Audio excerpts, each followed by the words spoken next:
Hello, ladies and Germans. Female Frodo Baggins here with hopefully a positive review for a movie that I want to spread this positivity to the world so that you will hopefully get away from all of the bad mega franchise blockbusters that are coming out lately and support an original film. I finally saw something decent at the cinema. The movie that I am going to be talking about today is called F1, and it is from the director of Top Gun Maverick, Joseph Kopinski. I think that's how you say his last name. But anyway, yes, I saw it. It stars Brad Pitt, and I was hearing some positive buzz around it, so I went to see it for myself. I went with my dad and my brother with the gift of a movie gift card I gave him for his birthday. And he really enjoyed the movie and even said that he would say it again, and my brother really enjoyed the movie. I thought it was really good. I do have some flaws that I want to discuss about it, but there were just a lot of elements to this movie that were very refreshing to me because they were a return to traditional filmmaking, and it did so many things right that so many blockbusters today do not get right. Now, as I said, the flaws of the movie, I had my expectations really, really high with this because I wanted something to make up for all of the bad movies that I've been seeing. Is this a groundbreaking film that's an 11 out of 10 like Top Gun Maverick? No, it's nowhere near on the level of Top Gun Maverick, but it is still a solid and good film with a lot of things to enjoy that I think I might see myself recommending it to people if the next 3 or 4 weeks of movies in July don't work out. I'm saying, hey, if you don't like Jurassic World Rebirth, go see F1. It's a legitimately well-made movie that is worth your time to see. Now, let's talk about why F1 is worth your time as an original film, and it already is getting really great word of mouth that is really pushing it at the box office, and I would love if we could celebrate another original film doing well. So, F1 is, once again, by a lot of the same people that worked on Top Gun Maverick, only this time it's about racing, and it stars Brad Pitt, and like Tom Cruise's character in Top Gun Maverick, he's a washed-up has-been, so to speak. I mean, he's successful at racing, but he never got to achieve his dream. He had an accident in the past, but he gets a new opportunity to become a part of a new Formula One racing, and so you got a similar storyline to Top Gun Maverick, where you have the older guy coming in and trying to prove himself and trying to finally achieve the dream he had at a very young age, but he gets into a rivalry with a new young guy who's very arrogant, and they really butt heads throughout the film, and you see them come into conflict and eventually maybe come to an understanding by the end, and finding more about this main character. He's the underdog. It's the classic underdog storyline of the guy who everyone underestimates and wonders if he can really make it work by the end. So for the positive things I can say about this movie, number one, the cinematography. I gotta say, as somebody who has suffered through a lot of Disney movies this year that just look awful, the cinematography of this film was top notch. Like Top Gun Maverick, it really makes use of the scope of their locations. There's a lot of very big lenses, very big shots, and they make use of their entire locations. The composition looks crisp and great, and there's a lot of really aesthetic shots too. Like, that's what jumped out to me the most when watching the film, is just how good it looked. I do have some criticisms, not with the cinematographer, but the color grading of this movie, and this is something that has been bothering me in almost all mainstream productions, is that they put like this gray filter on a lot of their shots that would have looked gorgeous, and I don't understand why. Once again, I do not blame the cinematographer for that, because as I've been understanding from what I've been hearing, cinematographers have not been allowed to be a part of the post-production process, and a new post-production team will make these coloring choices, and I think that it really ruins great shots. But overall, this was fantastic cinematography, and once again, like Top Gun Maverick, they put you in the cockpit. Is that what it's called when it's a race car? Well, they put you in the cockpit of a race car, and they make you feel like you're there. They make you feel like you're in the car racing. There's a real weight to it and a real sense of danger. So the racing scenes in this film were probably the best part of the film. I especially liked the race at the end. And I gotta tell you, apart from this film, I do find car racing to be one of the most boring sports. You just watch them go around in the circle over and over again. Ready for 400 miles in poker. But I do think that they made it really exciting in this film. There are some wrecks, and those were probably the most exciting parts for me. And so, yeah, it is well worth watching just for the cinematography alone. And the directing of the film, I really like. It definitely has that same personality of Top Gun Maverick. Like, I noticed Joseph Kopinski, I'm really scared I got his last name wrong. Anyway, I noticed that what he likes to do is he likes to give little quirks and personality that gives you a little window into the minor supporting characters and gives the film a little personality. Like there's little cutaways to people who might have a little side comment or a little reaction to something, and it really adds a personality to the film. There's a great sequence in one of the things I really liked in the middle of the film where it's a training sequence and they're cutting back between the two rivals, Brad Pitt and the young racer who is recovering from an injury, and they cut away from what they're doing to basically prepare for the races.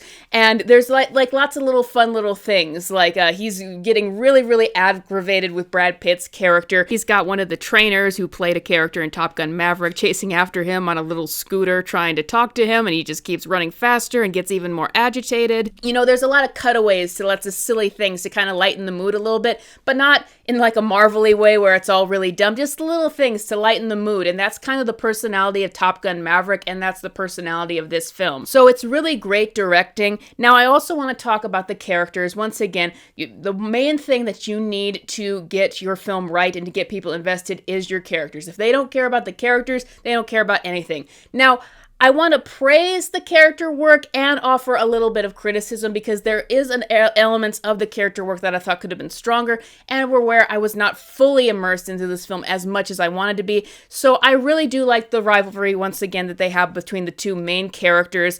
The arrogant young racer who sees that Brad Pitt's character is coming to steal his thunder and is an old man who's coming to steal his thunder. And then Brad Pitt, who sees this young kid as the inexperienced one who's also he sees a lot of his old self in him, and I think maybe even resents him for that as being the young guy with the world in front of him that Brad Pitt essentially lost when he was younger to an injury. So they do a good job in developing that dynamic and the ups and downs that these two rivals go throughout this movie. The only negative I want to talk in the character work is I did think that the development on Brad Pitt could have been stronger because we don't really get a ton of depth from him until the end, and there's this little thing about his relationship with his father and what that meant in terms of him being a racer, and we didn't get a ton from him in the beginning, and he felt a bit more of just like generic, guy coming out and trying to relive his dream, trying to finally capture it. It was kind of generic until the end where we started to get a bit more, and I'm like, I wish we explored this more early on. So Brad Pitt, well, he's a good actor, and I think he does a good job in this movie. I thought that writing-wise, he could have gotten a bit more. I just wanted them to go further with it. It's still not on the level of Top Gun Maverick and its characters, and that's where I think that the movie still falls short by comparison. The other flaw I want to bring up in this film is I did think that it was too long. It is 2.5 hours. It is a lot to get through. I wouldn't call it boring, but it is very long, and there's a lot in it. So that was one thing for me, that there were some times where I was a little less engaged, and I just thought if this was tighter, if it was quicker, then I think that I would be paying more attention. I think that I would be a bit more engaged with it. So like Top Gun Maverick was an incredibly tight film, and there didn't feel like there was any part that I could miss of that film. I just think that this one could have been tighter. So those are the elements where I think it falls a bit short from being as great as it could have been. But what I want to say most positively about this film is this kind of proves a point that I've been feeling for a very long time. When I look at older films, and I enjoy them infinitely more than the films of today, and those are the ones I have to go back to for inspiration, there's just a difference with them. There's a difference in the quality. There's a difference in the understanding.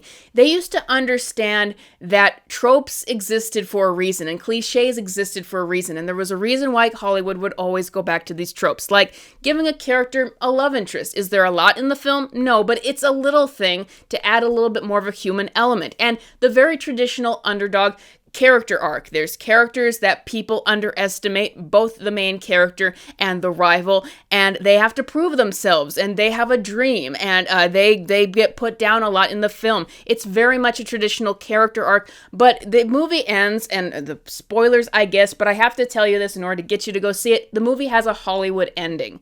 Now, what is the Hollywood ending? I bet people haven't used this term for a long time. Well, it used to be a reference to the fact that Hollywood used to really like to give films a big happy ending where everything is satisfying and everything is tied up in a bow.